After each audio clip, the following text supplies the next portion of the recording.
Hi Aquarius, welcome po sa ating channel. At ito ay inyong Daily Gabay Tarot Reading for May 17, 2024.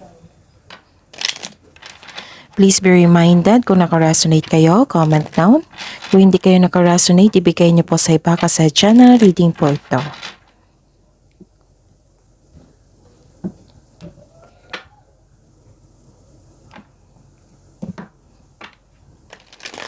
Gamitin ang reading na ito bilang gabay lamang.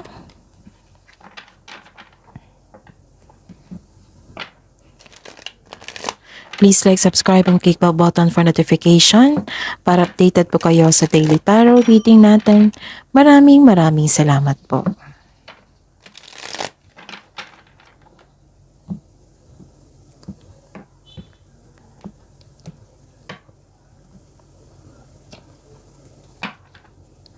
Spirits Guide, mga ganap po sa araw na ito ngayong May 17, 2024 para po kay Aquarius.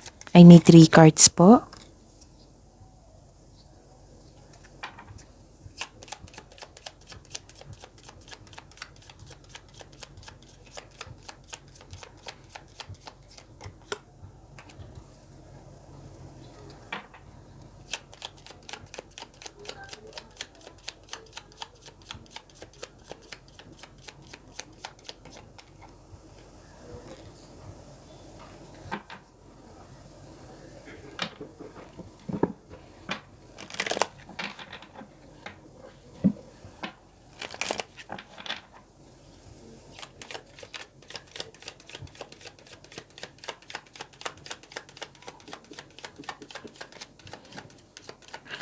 Spirits Guide, I need 2 cards po. Mensahe niyo po para kay Aquarius ngayong May 17, 2024.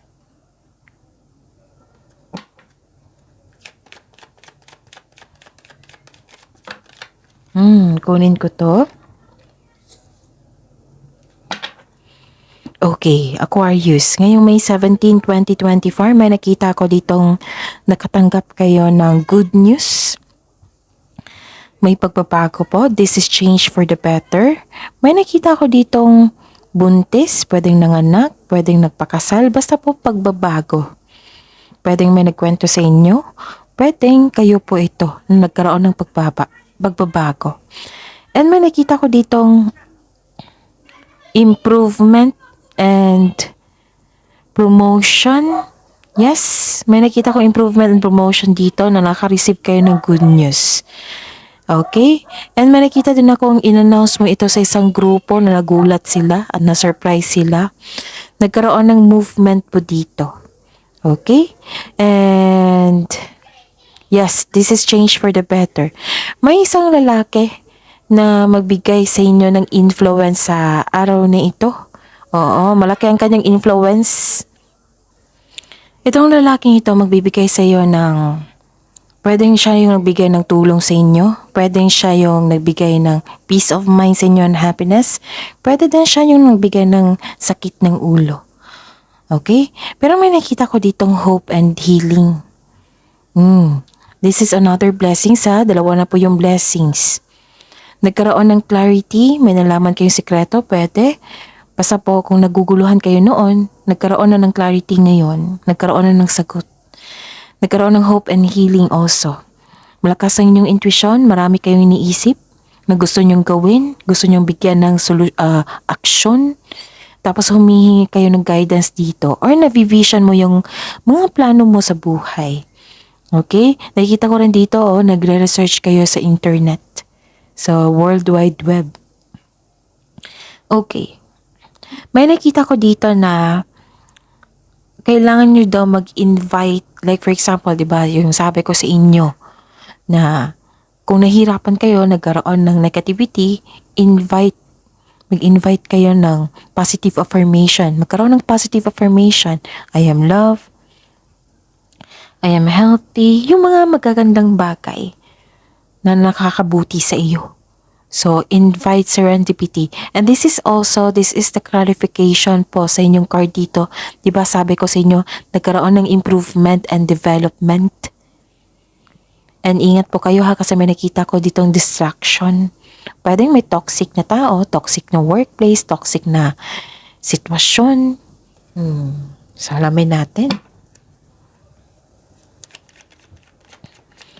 Spirits Guide, ano po ang energy ni Ka-Aquarius ngayong May 17, 2024?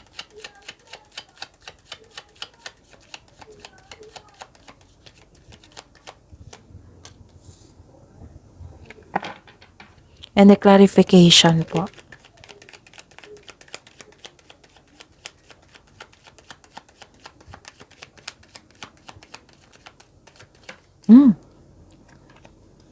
Talagang tumalon siya.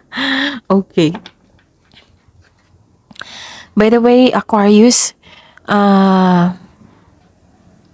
baka nagtaka kayo ha na meron kayong daily gabay tarot reading. This is sponsored po. Ika-4th day po ito. Yes, this is a 4th day. Last day po bukas. So, supportahan niyo po yung reading from 14, 15, 16, 17, and bukas yung 18. Okay? Kasi sponsored reading po ito. At sa mga suki ko dito na Aquarius na humihingi ng Monte Gabay Tarot sa reading sa akin, please know na open pa rin yung May 2024 Monte Gabay Tarot reading. So, PM po kayo for booking. At sa mga bago dito na gusto magpa-personal reading, video nyo po ito, may nakasulat siya na May 17 para kay Aquarius. Sa baba pa niyan, may nakapost na link. I-click nyo po yan para ma-message po ako for inquiry and for booking. Maraming salamat po. May bagong simula. May nakita kong bagong simula na hindi kayo takot. Hindi kayo takot sa mga challenges kasi may dala-dala kayong experience. May dala-dala kayong malakas ang inyong intuition, di ba? Sabi ko sa inyo na malakas ang inyong intuition. May dala-dala kayong experience. Parang bahala na. Basta go ako. Ganun. At saka, may nakita ko dito na new beginning, pwedeng nagkaroon ng freedom, nagkaroon ng curiosity. Kaya nga, nakita ko dito na some of you nagre-research sa libro or sa internet. Tapos, nagkaroon ng new journey. Pwede din na may travel kayo, ha? Tapos, pero kailangan ng, dito pag-iingat. So, this is a leap of faith.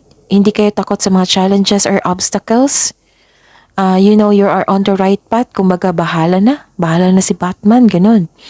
The advice is mag-ingat lang po sa padalos-dalos na pagpasya. So, kumbaga, kailangan ng pagpaplano, gather factual information, and mag-ingat kayo sa paggawa ng pagpasya. Kailangan ng pagpaplano bago kayo gumawa ng best decision. Kailangan ng konkretong plano dito. And listen to your intuition. Okay? Mag-connect kayo sa inyong intuition. And, ang sabi ng card dito, spread your wings and fly. Andito naman yung support. Oo, you are divinely guided po. Trust the support of the universe. Ayun. You are divinely guided. Huwag kang matakot. Instead, i-acknowledge mo ang mga lessons na na-encounter mo. Kasi it will lead... okay. May new opportunities dito. Nagkaroon ng spiritual and personal, dito? Evolution. Nagkaroon ng development, improvement, which is the clarification of your cards here and here and here. So, 3 card na po nagsabi dito na may development na nangyari. And, ano pa? Kung sa career ito you should take a risk and try something new para maka-step out kayo sa comfort zone nyo. Kasi sa labas ng comfort zone, may success po Siyempre, normal naman na magkaroon ng challenges. Kasi challenges is may matutunan kayo dyan para maging matatag pa kayo. At may matutunan kayo. Okay? Ano pa? And these 2 cards These 2 cards is nagkaroon ng new beginning. Nagkaroon ng beginning. 2 card na po nagsabi dito na may bagong simula. Ang lakas ng loob niyo dito sa bagong simula na ito. Pero may nararamdaman kayong takot, pero mas nangingibabaw yung confidence. Kasi inspired ka. naging masipag ka. Yung willingness meron talaga. Isang importanteng simulain, pagsasapalaran, pagpaplano. May nakita talaga ako ditong buntis or dumating, kakapanganak lang, may sanggol na parating. And this card tells you na nagdadala ito ng inspirasyon sa inyong buhay. Itong pagbabago na ito ha, mas naging inspired po kayo. Tapos, okay. Some of you nagkaroon ng bagong project dito. May biyahe po kayo ngayon. Okay. Meron din dito na kakasimula lang ng isang bagong relasyon or kakapasok nyo lang sa isang trabaho or negosyo, pagsisimula ng isang negosyo. Nag-take risk po kayo. Okay. May iniisip kayo ngayon, no? Pwede din na natuloy na ito ha. Itong, di ba may sabi ako dito na may paglalakbay. 2 card na po nagsabi na may paglalakbay. Nag-travel kayo sa malayong lugar or nag-abroad. May new beginning talaga. Yung may gagawin kayo na bagong simula sa araw na ito. And may parating dito na very inspiring which is na malakas sa inyong loob dito kasi inspired ka. Tapos itong dumating na offer, this is offer ha. Itong dumating na offer is makakapag-improve sa inyong sarili at sa inyong kaperahan. At sa inyong karera also. Nagsumikap ka dito Tapos sabi ng card dito na maging masipag po daw kayo, tutok sa goal nyo. Kasi mapapansin ito kung may customer kayo, kung may kliyente kayo, kung kung boss or amo ito, mapapansin ka talaga ng mga tao. Lalo na yung boss nyo, customer nyo, ganun. Magkakaroon ng financial growth and stability. Itong bagong simula, itong gagawin mo. 'Di ba? Yung mag-start kayo ng business, pumasok kayo sa isang bagong career, kasi nagkaroon ng career change. Pwede din sa pag-ibig to ha, kakasimula nyo lang na nakilalanin yung isa't isa or kakasimula lang ng isang relasyon.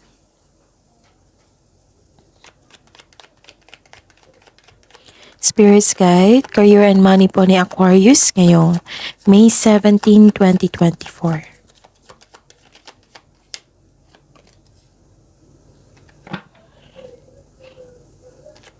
Si air signs ngayon, puro pag-iisip. Pero at least sa iyo, binigyan mo ng aksyon. Yung naging wais ka. Kasi may advice dito na maging wais sa bawat decision, right? Okay.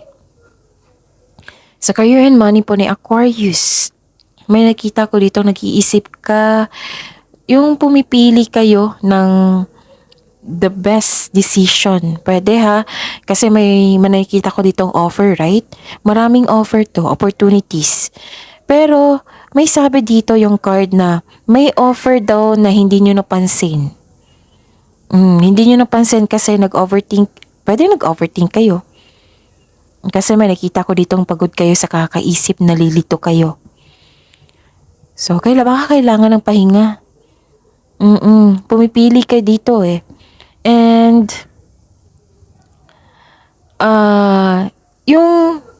nagkaroon ng stagnation, nagkaroon ng stagnation hindi sa nawalan kayo ng gana, kundi nagpaplano kayo. Nagmuni-muni, nagkaroon ng stagnation, malalim ang iniisip, parang nire-restrict mo yung sarili mo. Kasi may alok, diba? May alok, pinag-isipan mo ng mabuti, pumipili ka, you're making best decision kasi ayaw mo nang mabigo, ayaw mo nang masaktan, kaya naging wiser ka, which is very good naman. Pero wag kayong mag-overthink ha. Kailangan ma-stop yan kasi nakita ko dito nag-overthink kayo. And bored kayo dito. Bakit bored kayo dito sa trabaho? It might be, kasi some of you bored dito or dismayado ka sa current position mo. Bakit naman? And ang sabi ng card dito na kailangan niyo po daw labanan yung nararamdaman mo ngayon. Alalahanin mo daw yung mga inspiration mo para ma-motivate po daw kayo. Basta kailangan lang po daw dito na maging willing kayo sa pag-move on from the past. Okay?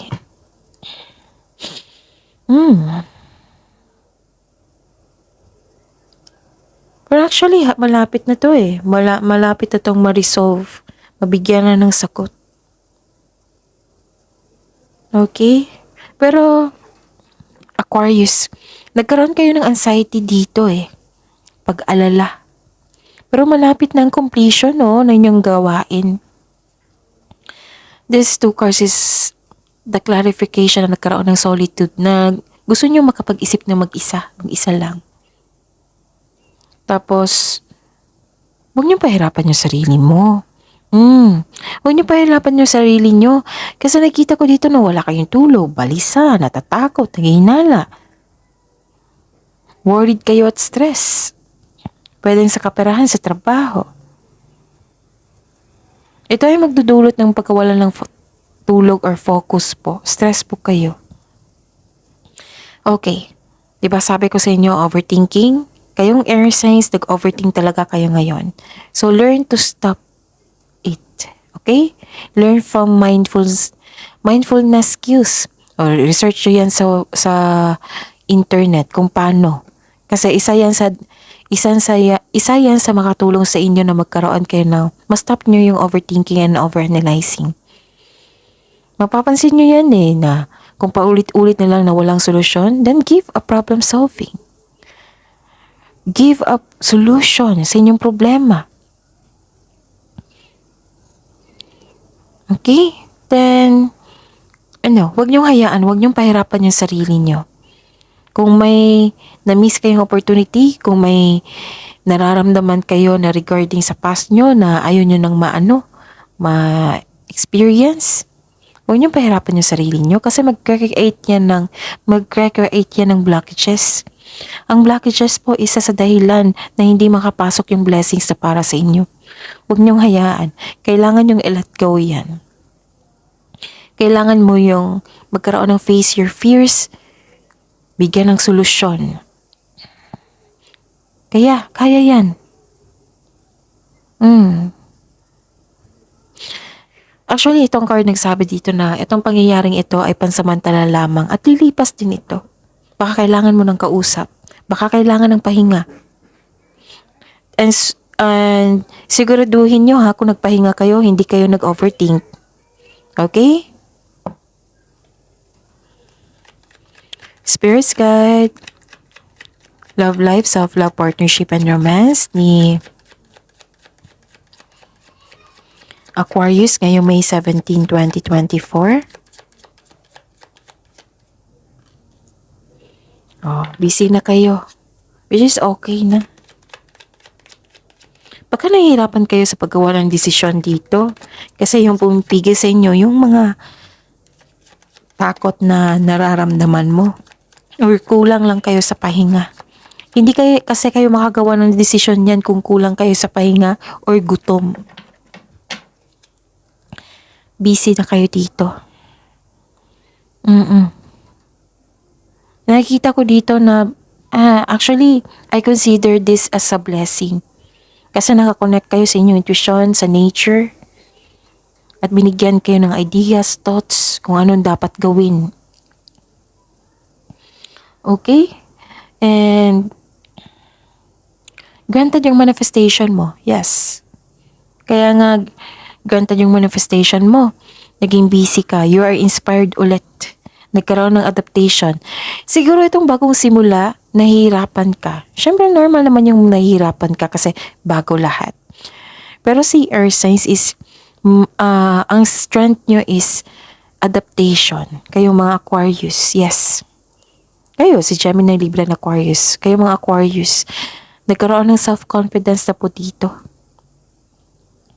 You are coming into your power. Tapos, Nagmanifest ka dito ng wonderful relationship sa inyong family, sa inyong kaibigan, sa inyong kaibigan. Your manifest will be granted po soon. Pay attention lang po daw sa pagbalanse sa inyong emotion with your thoughts while remaining grounded and passionate para ma-attract mo yung green flag na tao. Para magiging okay din yung communication or patungo.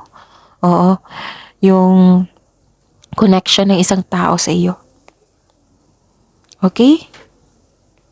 Ano pa? Nakikita ko dito, you are very talented person and you are divinely guided kasi nakakonect kayo eh. And may nakita ko dito na isip-isip mo yung past mo. Oh. May high hopes at expectations sa kanya na hindi nabigay. Pwede din hindi ka na disappointed ka kasi hindi natuloy yung ligaw ng isang tao sa iyo or hindi ka natuloy sa kanya. May tao dito na nag-ask ka ng help tapos hindi siya handang magbigay sa iyo. Huwag kayong ma-disappoint kasi nakikisira. Magkakaroon niya ng blockages, okay? Hindi kasi lahat ng tao na handa tayong bigyan ng tulong.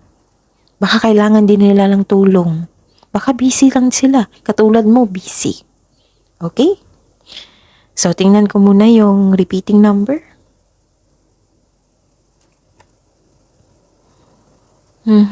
So, give me time, ha?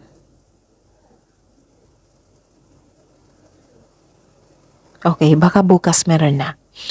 That is your reading, Aquarius. Please like, subscribe, and click bell button for notification para updated po kayo sa daily tarot reading natin. Maraming salamat po.